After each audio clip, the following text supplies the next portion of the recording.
So when I was in elementary school, my grandparents moved really close to my parents' house, about 10 minutes away. And I was at their house before school and after school and on a lot of weekends.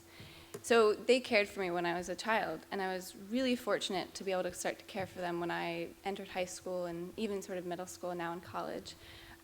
So my close relationship with them really led to an interest in human health and elderly care. Last year I took Human Anatomy with John Anderson, and we learned all of the human anatomy and physiology, but what was really special about that class was John's ability to encourage us to look at the whole body and not just at individual body parts. We also heard from healthcare providers who told us about their approach to solving healthcare issues with looking at the whole person, treating the whole person, and not just one symptom. So then that combined with my internship at the MDI hospital led to a lot of questions about health and thoughts about health. So my project is an exploration on aging, and I was really fortunate to be able to do this project and focus on health while also learning about ethnographic studies. So I created a website where I researched and wrote entry blogs for other people to look at around the community.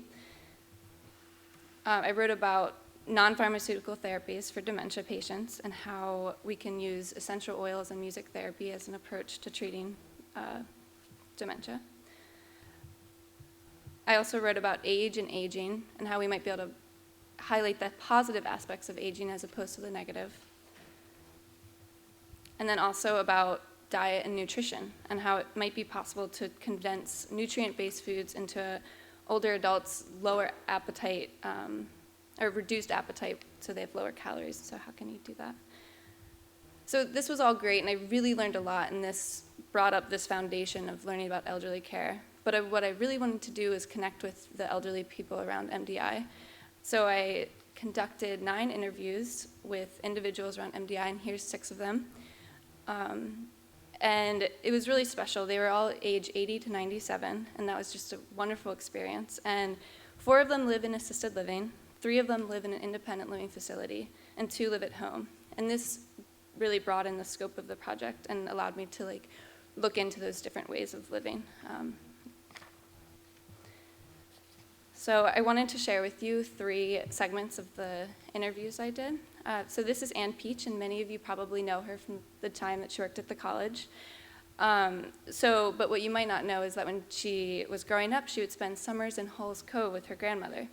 And she really enjoyed it because there were other young kids to play with in the area, and they were down by the water.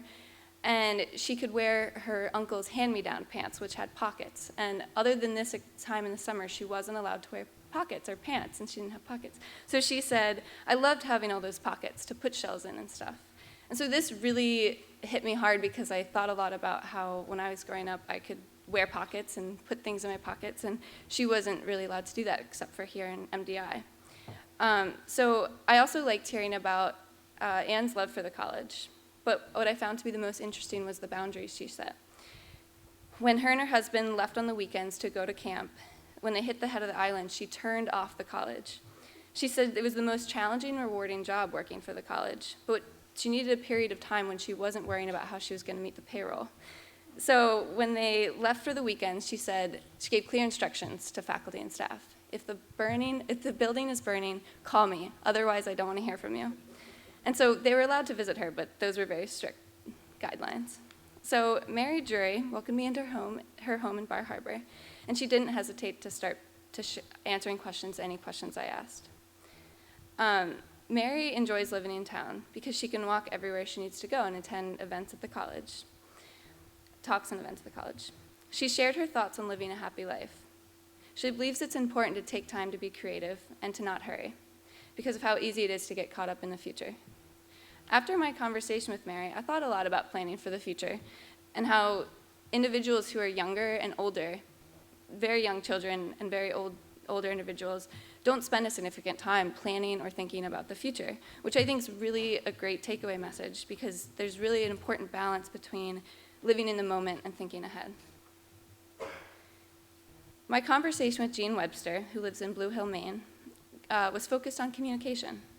Her stories of communication, friendship, and listening spread throughout her lifetime, in her childhood, midlife, and now currently.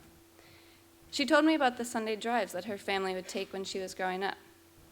They drove over the hill and spent a lot of time with their relatives. Although she got very carsick and was miserable during all of these trips, she thought it was really important to communicate with the older generation, and while she was young. And now she worries that younger people aren't learning these skills because of computers and cell phones. Jean also shared how important friendship is to her. And I can tell that through our conversation, she takes it very seriously. And now I think I can call her a friend. She really hopes that I have someone in my life that can listen to me in confidential, and she thinks that everyone should have that. Lastly, Jean said something that was very special to me. She said something pertaining to her experience living in assisted living. They train the young people here to listen. So we have care, respect, and you see someone who's 21 talking to someone who's 104.